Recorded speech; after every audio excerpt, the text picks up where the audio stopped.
Municipal, Monsieur le député de Gaspé. Merci, Monsieur le Président. On sait que le transport aérien est une condition de base au développement des régions, tant au niveau du développement économique que de la santé, de la sécurité des patients, notamment au niveau de l'évacuation aéroportuaire gouvernementale. En 2014, un des 2 appareils qui desserrent les régions a été modifié. Le résultat, c'est que 4 des 5 aéroports de la Gaspésie et des îles ne peuvent recevoir cet appareil, sauf si les conditions sont idéales. Ma question s'adresse au ministre de la Santé et au ministre des Transports.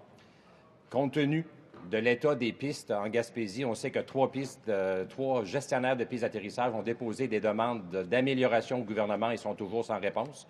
Compte tenu que 4 des 5 pistes ne peuvent recevoir le service d'avion-ambulance, quelle est la décision, quelle est la position du gouvernement en regard de la problématique importante du service de transport aérien en Gaspésie et dans les régions? Monsieur le ministre de la Santé.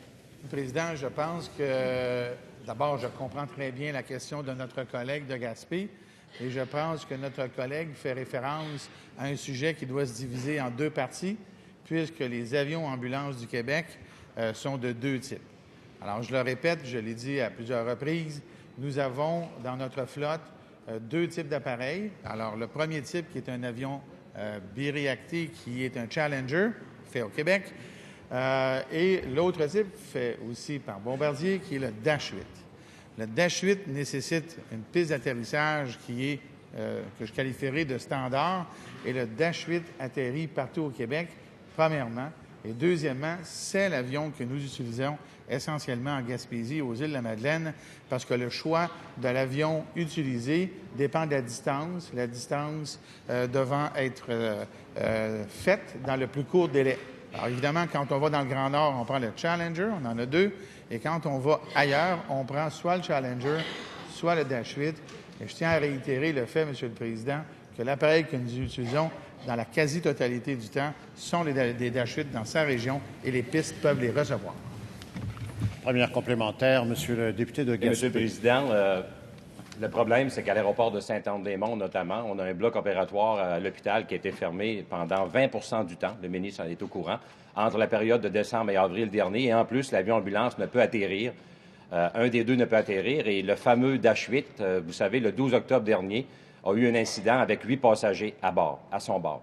Il y a des recommandations qui ont été émises. Quelle est la position du ministre de la Santé et de la ministre des Transports relativement aux améliorations à apporter à l'aéroport de Saint-Anne-des-Monts? Monsieur le ministre de la Santé. Je ferai remarquer à l'Assemblée que l'avion est donc atterri, donc sur une piste, donc c'est faisable. Mais oui, il y a eu un incident technique qui n'a pas de rapport avec la piste. Maintenant, pour ce qui est des découvertures qu'il y a eu à Saint-Anne-des-Monts, ce sont des découvertures qui ont été ponctuelles et liées à des relations de travail entre le médecin et son organisation, qui est le CIS du Bas-Saint-Laurent, de la Gaspésie, et que cette problématique-là est maintenant résolue, puisque nous avons réussi à faire en sorte qu'il y ait un engagement contractuel formel dans tout le Québec pour que ce type de découverture n'arrive plus.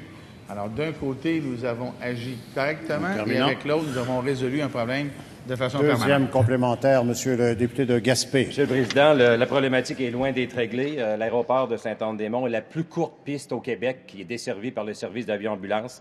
Et dans le rapport qui a été émis suite à l'incident qui déjà remonte à 8 mois, les recommandations du comité aviseur ont dit le risque principal de transfert négatif de procédure entre les 2 types d'aéronefs est grand.